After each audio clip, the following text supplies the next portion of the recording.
So good morning, good afternoon, good evening, everybody. Thank you so much for joining. This is quite a special Q&A session. We have not done something similar yet. We really wanted to give some extra time to follow up on our previous session, previous webinar on social safeguards and auditing techniques. It's a session we held in March 4th on this topic.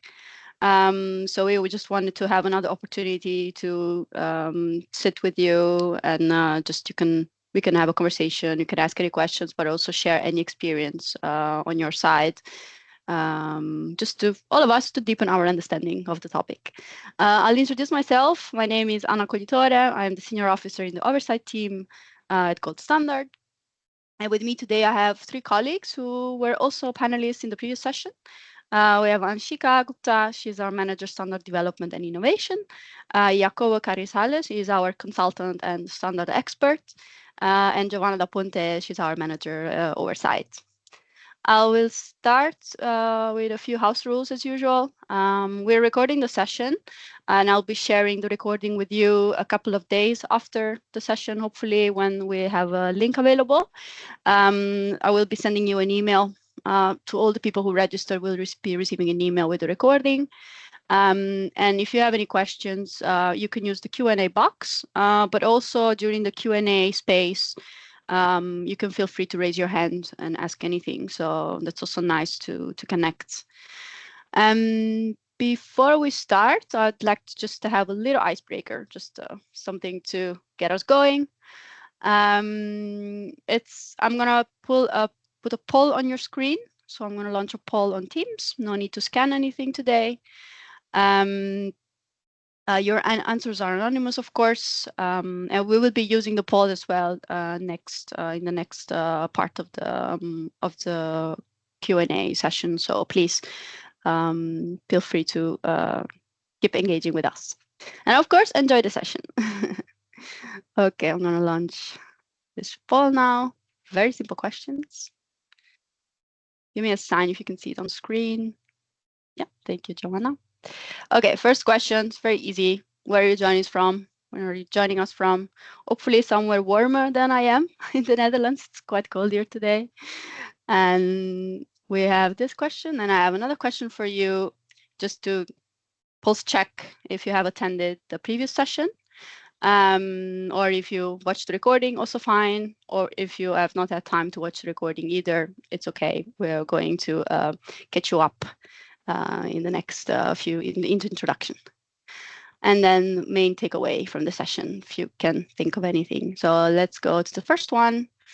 I see some people joining from India. I've seen China. Nice. I think probably the majority is from India. I see Spain. Okay, nice. Not too many countries today, but maybe answers are coming. And in the next question, I see the majority of you has attended the session. That's nice. Some of you have not at the time to watch the recording. That's okay. I will be giving a little recap in the introduction, so don't worry. But I advise to maybe watch the recording later if you have time. And some main takeaways. See some nice answers here. Let me see if I can read the importance of social safeguards, some audit tips. Okay.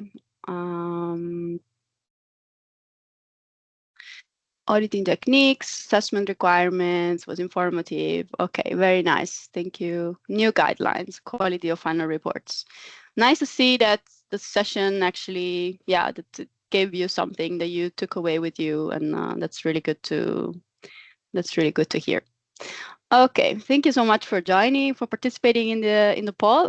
Please keep doing that in the next part as well. All right, we'll start with the agenda now. We have quite a short agenda today, but it's gonna be fun. We'll be giving a little introduction, so what the scope of the Q&A session will be today. And then we will look at a couple of questions that we have selected, that we have received, or that we received from the previous session, or we received via email, or a couple of them that we didn't manage to ask our panelists last time. Then we will do the Q&A part, where you can just ask anything or share any experience you have in terms of social audits. And then we'll have last 5 minutes, we'll be recapping and sharing a few feedback. All right, I'll start with the introduction. As mentioned earlier, this is a follow-up to the webinar that we held in March for the people who joined a little bit later. With our panelists, we had an engaging discussion on the 5 social safeguarding principles. And the session was actually was a good success. We received really nice feedback from you, including that it was a bit short, and we would have liked to have a little bit more time to ask more questions and for discussion. So that's why we are here today. We thought it's nice to maybe reconnect on the topic and see how the discussion can move forward. So it's a nice opportunity to do that. For those of you who haven't seen the recording, who a little bit new to this, I would suggest indeed to watch the recording after this meeting, because you can find some good tips and practical information for during the audits. And just to reiterate the focus of the session, we're going to talk about the social safeguarding principles. So there's 5 principles that you can see on the screen. And in the previous session, our experts, Anshika, Jacobo, Mariana was also there, and Giovanna. We talked about some tips and best practices on what to do, but also not to do during the audits. We discussed some challenges related to auditing each of these principles, and also looked at some good examples of strategies to adopt while maybe interviewing stakeholders, what type of information to look out for in project reports, maybe how to check for signs of gender discrimination, but also conduct some risk level assessments to identify level of risks. And speaking about levels of risk and risk assessment, if we have a little bit of time left before the end of the session, Jacobo has a little bonus topic for us about this. So we can hopefully have some time for that. Otherwise, we'll be sharing the information later. Okay, let's start with the pre-submitted questions. As I said, we have selected a few questions. I think we have about 4 for now, because we want to leave enough time for the live Q&A with you. To make it a little bit more interactive, I thought maybe it's nice to answer the questions together. So for each question, we'll be launching a poll. You will be seeing that on your screen. Because you guys are also experts, and we really want to hear your perspective and your experience on this topic. So let's all learn from each other. Okay, first question.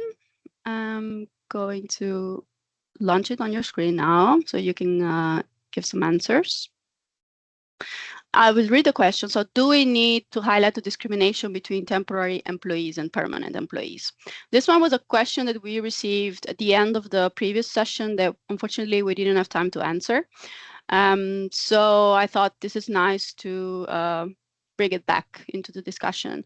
I'm not sure if the person who asked the question is there, but hopefully this will be helpful.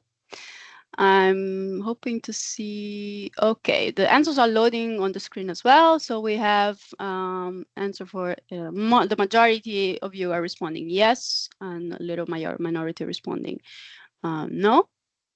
Anshika, I'd like you here to say a few words and explain a little bit about the topic. Oh, I cannot hear you. No, you're muted somehow. Am I audible now? Yes, I can hear you now. Yeah. I'm sorry, I was facing. Yeah. So this is a very good question. So under gold standard for the global goals, all project activities are expected to respect human rights and uphold principles of fairness, equity, and non-discrimination. Specifically, Safeguarding Principle 4, which is about the labor rights, addresses the issues related to fair treatment of workers, including equal opportunity, freedom from discrimination, and also rights to collective bargaining and safe working conditions. While the standard does not explicitly require a comparative analysis between temporary and permanent employees, it does require project developers to ensure non-discrimination in employment and occupation. This includes fair treatment, regardless of employment status, temporary or permanent. If a project's employment practices results in systemic or unjustified discrimination, for example, if temporary workers are consistently denied benefits, safety measures, or grievance mechanisms available to permanent staff, this could be seen as a non-compliance with the principle. Therefore, during the safeguarding principle assessment, it's important for project developers to identify any risk of discriminatory treatment, including differences in employment terms or working conditions between different categories of workers. And if such risks are identified, then mitigation measures must be proposed to ensure fair and non-discriminatory practices. So if you ask me to give a summary, then in a summary, yes, if there is a risk of differentiated treatment between temporary and permanent employees, which could result in discrimination, it should be highlighted and addressed in safeguarding assessment. Thank you, Anshika. I hope it was clear. I see more answers coming in. Also, oh, I'm sorry, my screen is moving.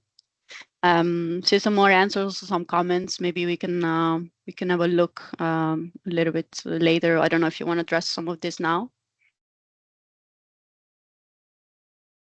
So I see, Anna, I think the attendees are also giving answers on the same lines. Like, yeah, they have to be highlighting the discrimination between temporary and permanent employees if there is any. And I think the key here is, of course, the systemic discrepancy. If by system they're excluded from any benefit, then that must be highlighted. And if by any instance also it's happening, if there is a grievance, for example, that the auditors are able to identify when they're on site, if there is a visual observation on site that they see, okay, there is a clear discrimination. Maybe it's not written in your system. Maybe you're not doing it deliberately, but by inherent nature of the work that permanent or temporary employees are doing, there is a discrimination towards temporary or towards permanent employees. And this can be a great observation on site. Yeah, great. Thank you. Thank you so much. Okay. So I hope this clarified. If you have questions later, please put them in the Q&A. We can come back later. We can start with the next question that I will be launching as well now. In the context of large-scale projects, can you give tips on how to evaluate and recognize risks related to displacement? Let's see. What do you think of this? What would be some tips? How would you evaluate, recognize some risks related to displacement?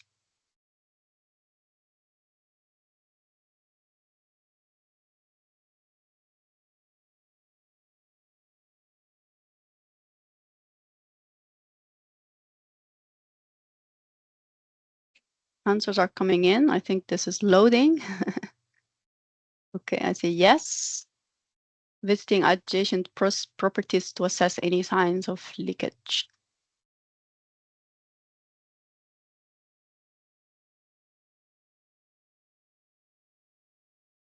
Infrastructure implementation. Okay. Anything else? Yeah, you can keep typing. We'll get back to that in a second.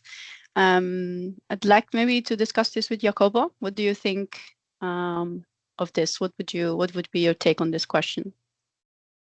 Thanks, Anna. Well, this is a very interesting question, and the answer will begin with displacement is definitely not one thing we would like to see in the gold standard projects.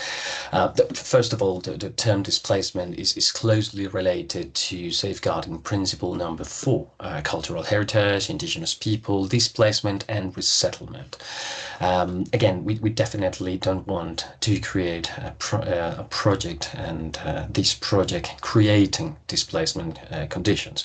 But again, in practice, assessing and recognizing displacement in the context of a project requires a very good understanding on the conditions of the project. We should begin by saying different projects and different project activities in different sectoral scopes pose different risk to stakeholders and to all the people and communities related to the project. So in the spirit of fully assess the likelihood of displacement or displacement itself in the implementation of a project, we need to understand what is the legal and regulatory situation, what is the social and cultural impacts of that the project is creating.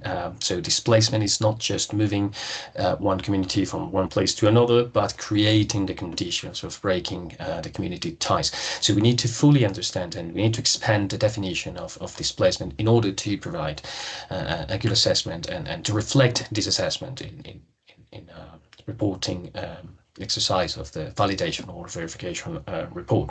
So one of the best ways to assess the risk of the projects, once we understand the context, is to make use of these very, very standard audit tools. For example, interviews. So interviews should be conducted in a way that we can determine if displacement has been agreed or not in the context of the project. And of course, there is a likelihood of and some of the attendees also has pointed out these some projects implementing large-scale projects implementing infrastructure will be prone to create the condition displacements. But again, displacement is not just moving people, but breaking community ties and changing the entire cultural conditions of the people related directly to the project, but also not directly related to the project. The answer is telling us, I can't see a pattern in the answer, but the attendees are pointing to legal risks. And again, this requires to fully understand the context of the project, and a good desk review with a good legal context review will provide good tools at the moment in the field when we are performing the assessment. Yeah, thank you. I see indeed a lot of tips there. Thank you all for submitting your answers.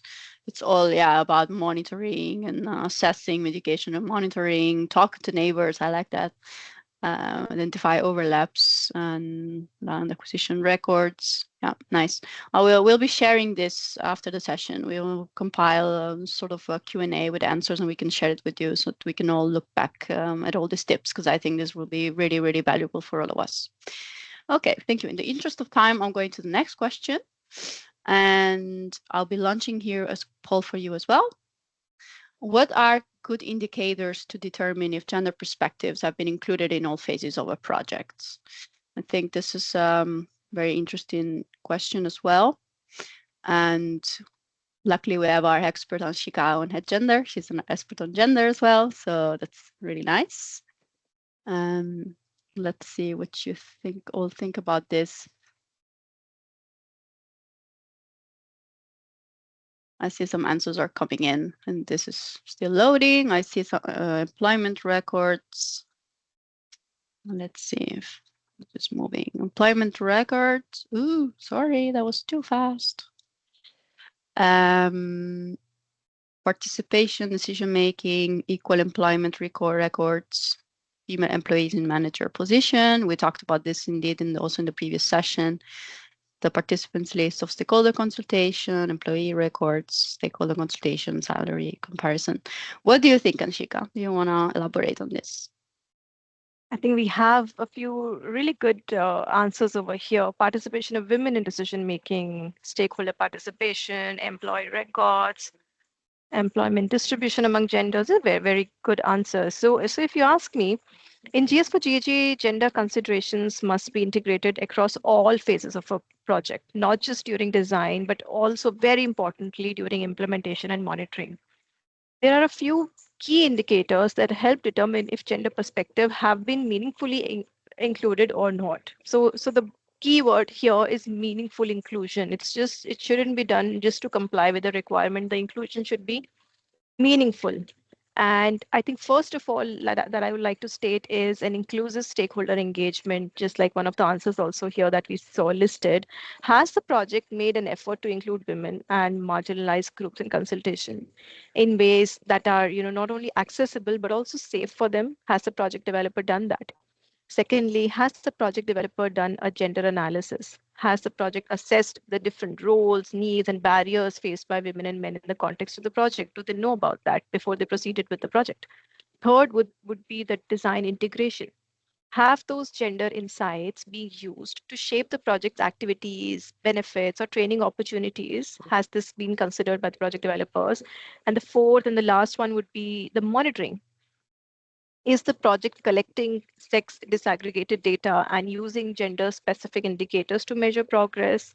And also, is there a gender sensitive grievance mechanism that allows all participants to raise concerns safely? If these elements are present, it's a good sign that gender perspectives have been truly embedded in the project. And I think once the VBs are on ground, they are also able to see, when they are going out, meeting the end users. For example, if it's a distribution project, you're meeting the end users, you see what kind of engagement the women show when you're on ground, because that's also a kind of reflection on how the project developers included them during the initial rounds of the project. Are they familiar with what happened? Are they happy with how the project developers interviewed them or engaged them? Or do you see multiple complaints coming in? Or, if there's a pattern on site, you see, are there women employees in the team of the project developers? What is your observation when you're on ground regarding these aspects? I think this is very important to be considered. Great. Thank you so much, Anshika. I hope that also clarified, and I think it's really good answers coming in.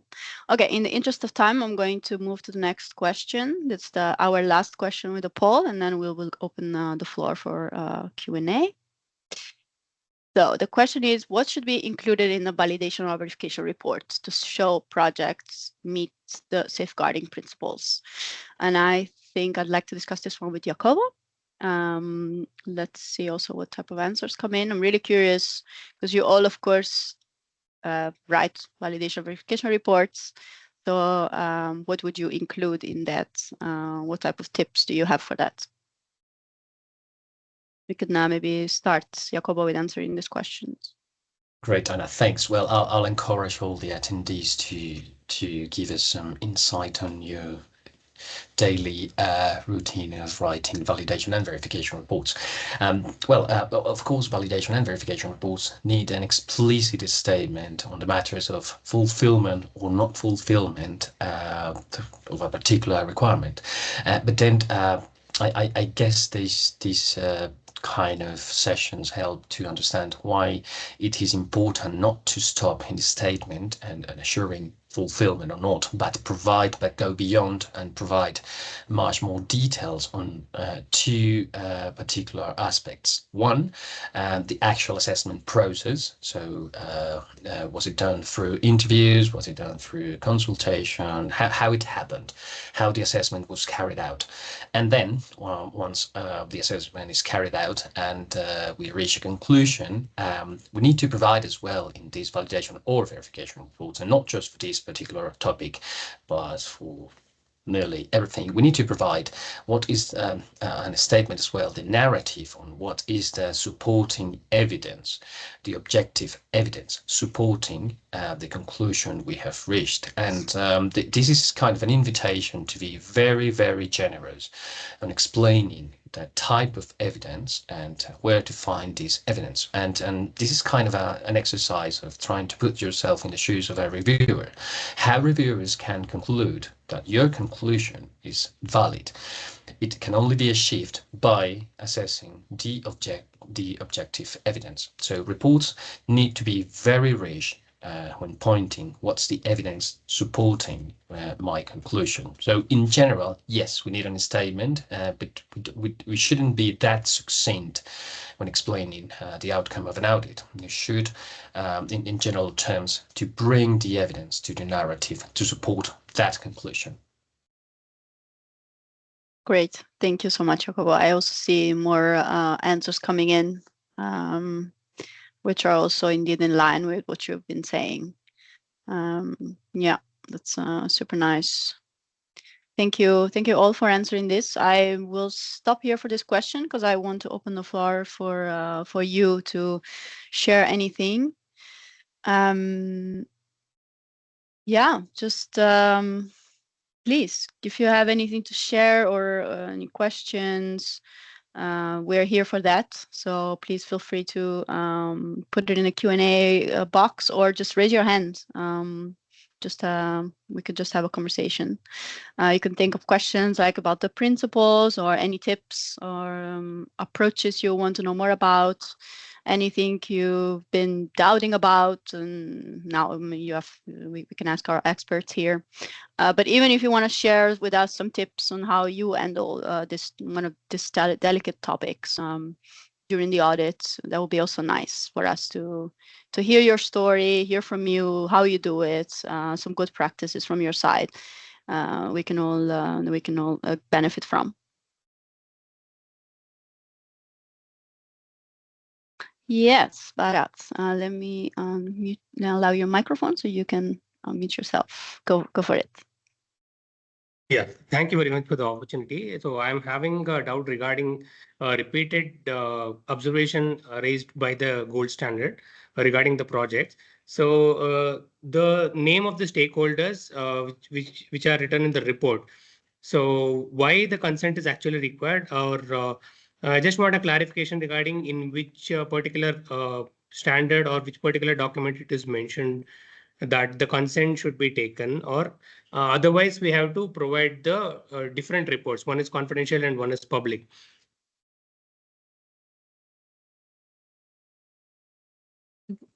Anna, I can take that question. Yes, please. So, Bharat, thanks a lot for this question. So this is actually coming from a legal requirement of what kind of information can you make publicly available and what we cannot. So this has been given in the VVS, wherein it is mentioned that if you are using or if you are declaring the name of any stakeholder in the report, which will be made publicly available on the GS registry, then their consent is mandatory. If they are not allowing you to write their names in a report that will be publicly available, then you can submit a confidential report. So it's written in the VVS. Give me some time, I'll quote the requirement para as well for your reference. But it's coming more from a legal requirement so that the stakeholders are also comfortable and they know that, okay, this is our prior consent has been considered before giving our name on anything that is publicly available. Yeah, but one doubt regarding this one. During our assessment, on-site assessment, during the opening meeting itself, we will be providing the details about the project and how it will be going through. The whole process will be explained, and we will be informing them that it will be published in the report. And moreover, it will not be, let's say it is not the first monitoring period. They have come across other monitoring as well, previous monitoring, and they know that the names will be published in the report and which will be public. And they provide no consent for mentioning. In spite of that, should we take the consent? Because we received one comment recently for a project regarding the same. So in that case, also consent is required? Yes, absolutely. Because what they know is not of importance to us. What we tell them is of importance to us. So as an auditor, it's your duty to tell them whatever steps will be taken, irrespective of, they might be seasoned project developers, they might be very experienced. At times you also meet people who were previously auditors themselves and now they are project developers. But even then, it is your moral duty to tell them that, yes, your name will be written and it will be publicly available. Are you okay with that? So this is something that is to be done but whatever case this may be. But you can take this consent in any form, like in the opening meeting or while you're doing your interviews, or maybe after you have submitted your draft verification report. You can mention that these are the names that we're writing in the report. Are you okay with this list being publicly available? You can take it at any stage, but this consent must always be considered in every scope of activity. Okay, so we have our own format of the attendance sheet wherein we will mention the project title, the monitoring period, and the names with the signature during the opening meeting and also during the closing meeting. So will that be sufficient, or a separate letter kind of a thing is required as a consent No, from them? yeah. Yeah, not a letter or something. In the opening meeting, like you mentioned, you always take signatures on opening and closing meeting. You can just mention a clause there. This is a list which will also serve as a list of stakeholders interviewed during the audit project, during the audit process, and it will be a part of the draft verification report or the final verification report, and will be made publicly available. Are you okay with that? So if you're signing here, it means you're okay with that. If not, then they can mention that, keep my name confidential. They can just mention on that form itself. You can maybe, Okay. what we can do, you usually, I'm assuming from my previous experience, we auditors usually keep a tabular kind of a printout, wherein they add the names, take signatures. You can maybe add a column there. You want to keep your name confidential? Yes, no, not applicable. I don't mind. I don't care, stuff like that. So you can just add a column in the same table as well. That will solve all your problems for all the audits in future, I guess. Thank you very much. Great, thank you both. Thank you, Bharat, for your question. Really nice. I think there's a comment from Chaudhary saying that even it's always good practice to secure confirmation from the client on the final reports. Closed stage, it's, for example, photographs of technology, people, name, etc. Okay, I'll go to the next question we have in the Q&A from Assis. How important are conflict interest letters on stakeholders and expert opinions of a project? And are they mandatory to provide when submitting the final documentation of the auditing process? I guess I can take this one. Well, I would take this question further, and I would ask: is the conflict of interest document signed necessary, and why is it necessary? Since there is a doubt of conflict of interest, well, auditors should take all provisions to not affect the assessing process. So this is definitely something we need to do prior to any auditing process. And that's why normally all VVBs make auditors to sign a non-conflict of interest, so we don't have these kind of problems happening in the field. So this is a prior step to the actual auditing, and this is the preparation, and it's not normally in the hands of the auditors, but rather is in the hands of the people in charge of personnel management in the VVBs. So again, prior step, and we need to make sure the people assessing has no any kind of conflict of interest, either a real conflict of interest or a probable conflict of interest. Great, thank you so much, Jacobo. Assis, I hope this answered your question. Otherwise, please feel free to raise your hand if you would like to follow up with that. Yeah, let me enable your microphone. Yes, you may go now. Okay, now. Hi, everybody. Yes, thank you very much for your answer, Jacobo. My last question about it is, although it is satisfied, is just that we have received this feedback from PRRs in second or third rounds. And my last question will be, why, if it's so important, cannot be questioned in the first round rather than in the second or in the third round, because it can be an it extend the period of the PRR process, and it can be very long. Thank you. Agreed, and thanks, Aziz, for the complimentary question on on your first question. Well, I am not aware of the entire process of that review, but I can think of maybe this kind of information was overlooked in the first round, and then it was seen in a more clear way in the next step. So I guess yes, I agree with you. Doing double effort is not intended in any kind of review process. But then sometimes the focus is, for example, on technical issues, and then then some of the issues are not left behind, but are not seen, are not assessed as thoroughly as tech issues, for example. So these could arise in a second review, in a third round. This may arise. I believe what is important is to have the capability of detecting these kind of things happening in the process. In the end, we all take, reviewers take some conclusions, some reports from auditors, and they examine, they assess these reports, they examine the process, they examine the assessment process, and they come to a conclusion. And this assessing process might have several stages, and for example, the first stage is my focus on some other issues like technical issues. I'm happy we were able to detect these kind of things because conflict of interest goes against reputation of all the parts in the process of certification, not just VVBs, not just gold standard, but everybody would be affected by these kind of things. And unfortunately, this was detected in a later stage, but fortunately, it was also detected. Okay, great. Thank you very much. Pleasure. Thank you both. Yes, Bharat, you may go.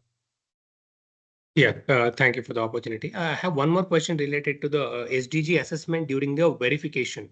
So let's say in the validation stage, like 3 SDGs or more than 3 SDGs are declared, and specifically the job opportunities. Let's say, for example, the PD says that 10 opportunities will be created per year as an SDG goal. It is defined.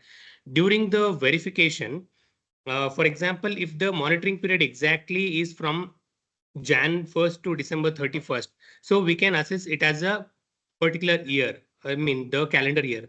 But let's say the monitoring period is in between, like say from September to the March or June to February, like that, which is in between 2 years.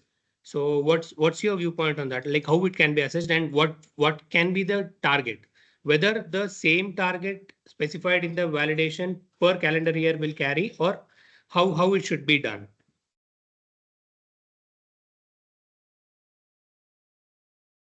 Yeah, Giovanna, I can take that one. So, Bharat, it's not a very straightforward question. So, if the monitoring period spans for an year, then they should be reporting vintage-wise, even the SDG impact. So these values should be reported vintage-wise. But you were also asking about what should be the target. I don't clearly understand what you mean there. If you can explain a little bit more. Yes. So let's say, for example, during the validation, the SDG target will be like 10 employments per year. So the year represents the calendar year, right? Okay. Now my monitoring period is like, let's say third monitoring or fourth monitoring, which starts from June of 2023 to July of 2024, or let's say March 2024.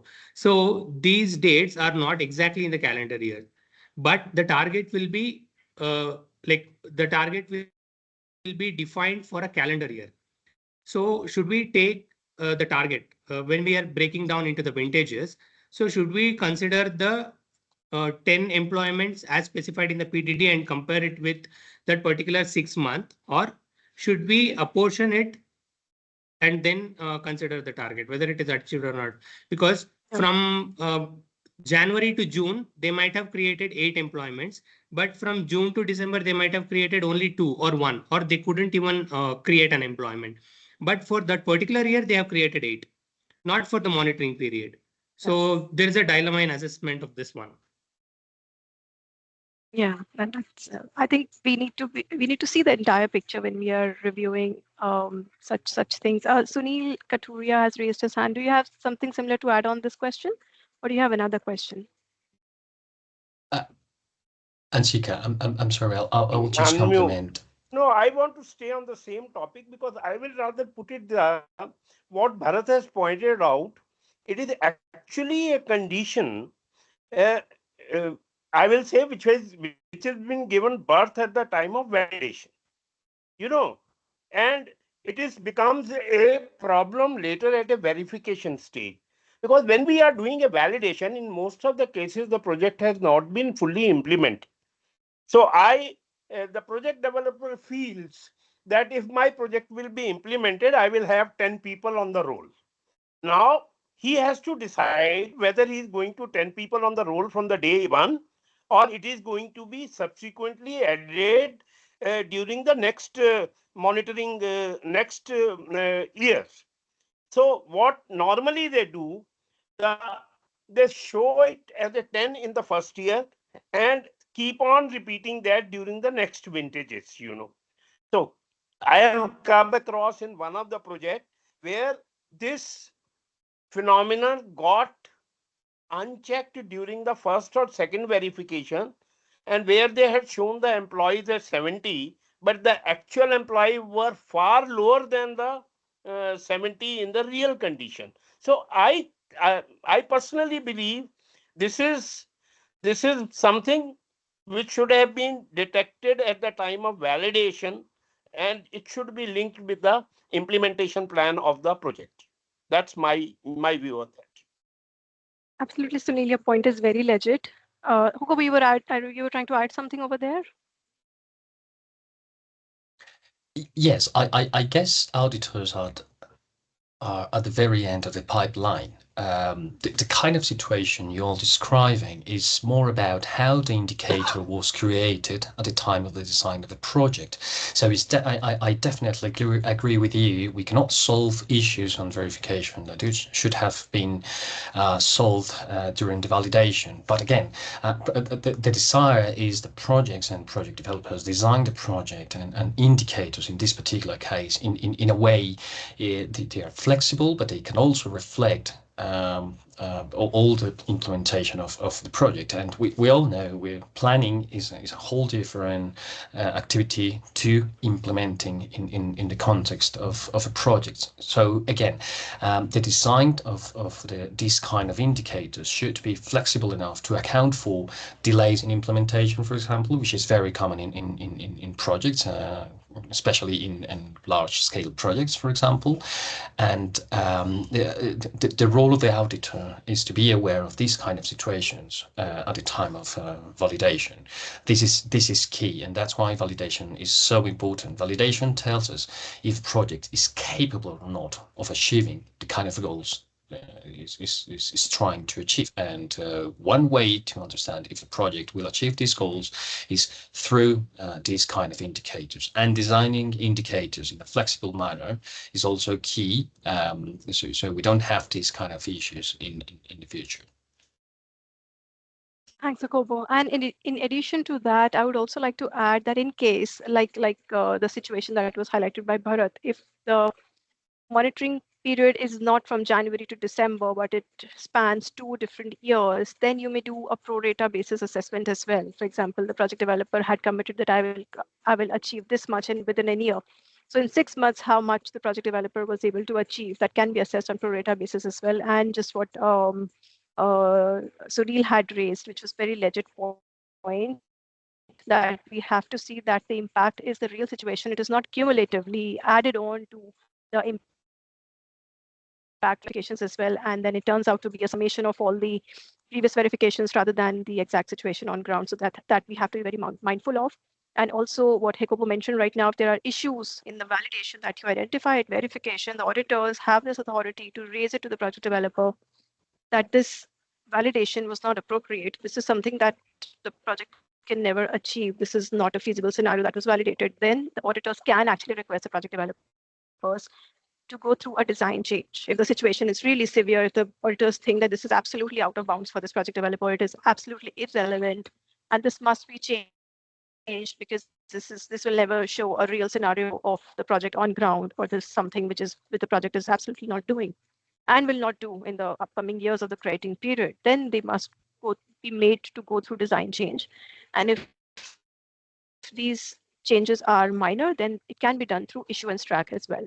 So you may propose that option to the project developers as well to tell them the procedural flexibility that they have. Yeah, Bharat, you have a follow-up question on that? Yeah, so the main clarification required is like, for example, in the verification report, if you see, there is a column or there is a section wherein we will compare the estimated versus the actual. For example, if the tons of CO2 declared or estimated was 1 lakh, and if we take it from a 7th month or 8th month, as I mentioned, it is from June to March. We can do 1 lakh divided by 12 into how many months, and we can just calculate for that particular vintage how much will be the ERs equivalent.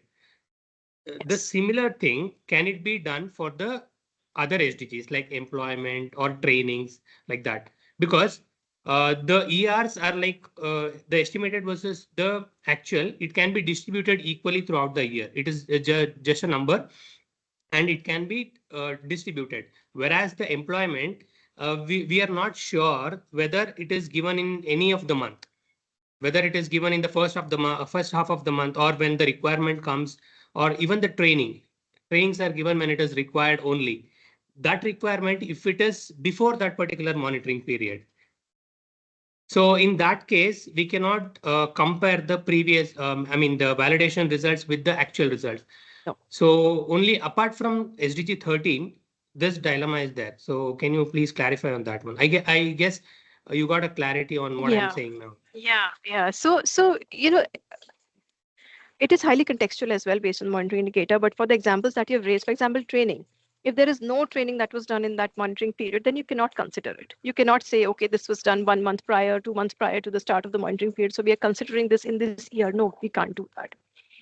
So, but when you're comparing it to the estimate, then you can do it on pro rata basis, but whatever was done in that specific monitoring period, only you can consider. So if it's out of the monitoring period, then you will call this 0. If there is no training that has taken place in those 6 months of the monitoring period, then you will call there is no training. There is No, zero that training. is fine. Yeah, I agree with that. But my question is, consider 2 columns. One is the estimated and second is the actual. I'm in the 3rd monitoring period wherein the same situation. The employment generated were given before, new employments were given before June. And in this monitoring, no employments were given from June to December because it's not a hiring season, or because of no requirement. So my question is, in the estimated column, whether we have to mention the number which is actually estimated during the validation, like say, for example, Yes. if it is 10, should I mention 10, and in this monitoring for 2023 vintage, it is 0, Yes. or should I should not consider that 10? Because should it not is already consider that achieved 10. in the previous monitoring. Yes. So you should write estimated was 6, for example, 5. If it's only 6 months that you're considering from that year, for example, it's from June to December, then you write that there were 6, they were supposed to hire, they hired 0 during this. So SDG impact for the number of jobs created for this monitoring period is 0. So Because they'll similar to anyways ERs, get this monitoring impact. Yeah. Yes. Yeah, so similar to Similar ERs, to how we ERs. calculate it for monthly and then multiply it for the respective months, can we do the same thing for other SDGs as well? Yes. Yes. We can do. Thank you. Great. Thank you. Thank you for a nice discussion. We're a little bit over time, but I'm enjoying this, so I'm not pushing to stop. I hope you all have 5 more minutes to stay with us. Atin, I think you have your hand raised. Would you like to ask the last question? Yeah, I just wanted, yeah, actually, it's not a question, it's addition on the entry of that. On the Bharat question, we are doing it for the different projects in the same way. The only thing which I wanted to add is like the Bharat said, my clarification requirement is on the employment. If suppose in validation there is only we have the as Ansika shared that we have to identify that number of project developers is saying 10 or 20, we need to suggest them. But if suppose project developers are saying in that way that we will create this job 20 or 30, so as a validation, as an auditor, we can only suggest them, or we should like ask the other details or something like that, how you are going to get this number of jobs in a particular monitoring period or a number of crediting period. Maybe, yes, you got me.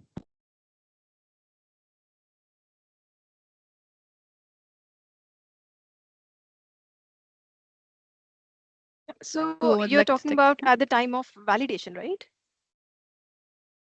Yeah, Anshika, as you said that during validation, as Bharat is saying that during validation, if suppose there are 10 job opportunities, but if suppose if we are not achieving it in whole crediting period, so as a part of VBB, we should suggest the project developers that this cannot be achieved. But yeah, as we all know that the project developer or the project report is their part, right? And they can write whatever they want.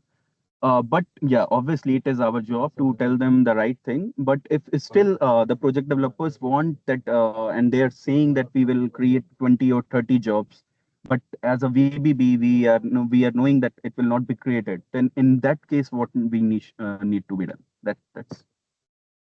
So I think, yeah, we need to be pragmatic over here, I think.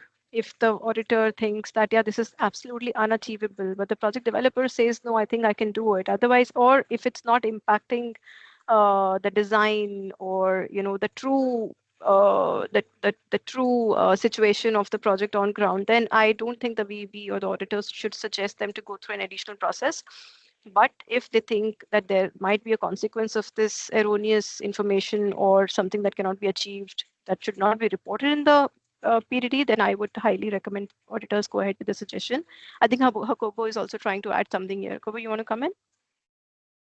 Yes, I mean, in the end, again, we as auditors are a bit tied to tell is there fulfillment of requirements or not, and in the end, we need to determine if there is fulfillment. Sometimes projects do have aspirational goals, and they go beyond their own capabilities to achieve these goals, and this is our job to be very, very tight in the narrative and tell if these goals have been achieved or not, because of one or other situation. Again, you can plan a project, you can design a project, but then implementing a project is a whole different story, and you might face so many challenges that won't allow you to get to achieve the kind of goals you want to achieve in so many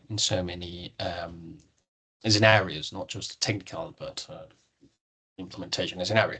And again, we are at the very end of the pipeline, and we just can tell if they did a shift or not. And in this particular matter, this could be in terms of the people employed in this example we are trying to discuss here, which is very, very interesting. At some point, projects have to decide as well if the monitoring period they have determined to be verified goes against their own project in terms of fulfillment of the goals or not. We're not to tell that kind of things. We're just there to tell if the requirement has been fulfilled or not. Yeah, I just want to add. Anshika or Jolo, if the suggestions are not being agreed by the client, and the project is not going to achieve either the realistic goals, will it not be advisable to raise a FAR in this regard and put it on a piece of paper?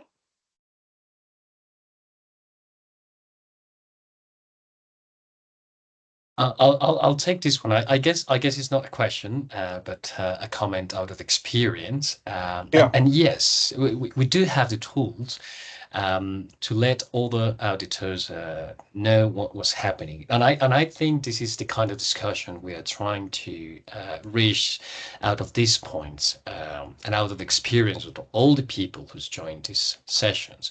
That would be a fantastic option to put in practice in the field. And I really, really, really thank you, Sunil, for bringing these, because again, this is what we are trying to achieve with these sessions. We are trying to share day by day challenges and try to bring also tools for everybody to put in operation in the field to properly assess projects. And yes, that would be a fantastic option.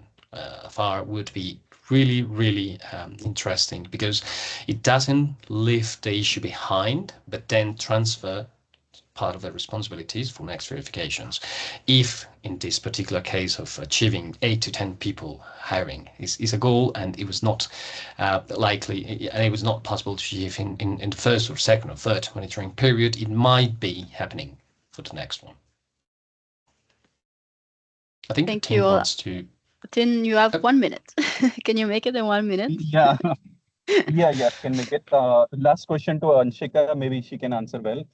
Sorry about others.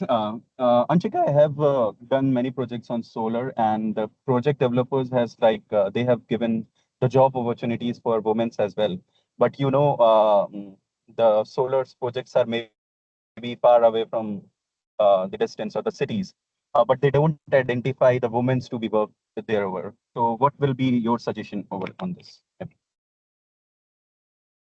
This is a big challenge for solar, for wind, all these projects which are located extremely in extreme outskirts. Even project developers don't find women to hire. And it's a big challenge. I mean, but what's of utmost importance here is what were the project developers' efforts? Did they go out and invite them? Did they go out and include them or involve them or not? Or were they systemically, put outside of the system because we will not get any female involvement here, so let's not even consider. Well, did the project developer do that? This should not be done. They should do the level best that they can do. If they're not receiving response from any of the stakeholders, be it women or be it marginalized community, be it from NGO supporters, government authority, anything, irrespective of the stakeholder that we are discussing here, then it's not something that the project developer should be made responsible for. So in the stakeholder consultation, also in their efforts towards gender equity, Thank you. Great. Thank you all for all your questions. I really, really enjoyed this. Thank you so much for the questions, but also for the comments and for sharing your experience. It's been really, really nice. Sorry for ruining this, for stopping this, but I have 3 more minutes and I really want to just wrap up the session. I'm going to share my screen again. Give me a sign if you can see it. Yeah, okay. Great. So just wanted to wrap up by with a little reminder that next week, Friday and Thursday and Friday, we'll have there will be the GS conference in Paris in France. Giovanna will be there, so it will be a nice opportunity as well to meet Giovanna, and there will be also VVB roundtable that's been organized, sort of a nice chat with Giovanna and Maggie, our CEO. So if you have the opportunity, please join. And also wanted to let you know that we are about to send invites for a new upcoming session that will be on the 24th of June, about the same time as today. And it's we're doing an online webinar for some recent updates we have communicated via newsletter on FNRB and core carbon principles labeling. We had a webinar last week for PDs. Some of us, I think, also joined, but we are going to also, we would like to have a chat with you about it as well. So we'll be focusing in this webinar also a little bit more on the VVB, some VVB important points. And just to wrap up, I would love for you to give us some feedback about this session. So I'll be very quickly launching a poll. Please don't leave yet. It would be really nice if you could, it will really take 30 seconds to let us know what you think, how this experience was, how today's session was. And yeah, if there's anything we should improve or any feedback, any comments, feel free to add it in the poll. And in the meanwhile, I would like to thank all of you for joining, for taking the time today. It was an hour in the end. We scheduled for 45 minutes, but it became an hour. But it was really nice to hear from you, and yeah, it's been really nice. Hopefully we'll have more of these sessions, and also let us know in the comments in the feedback form if you like this sort of sessions. Let us know, because we can then schedule more of this and have more conversations together. I will leave the call open a few more seconds, maybe 1-2 minutes for the feedback, and then I will close it. So Thank you all for joining. Thank you to our speakers. And if you have questions, please send us an email. You know where to find us. We'll be happy to connect. Have a nice day. Bye. Thank you. Bye. Thanks. Thank you. Bye.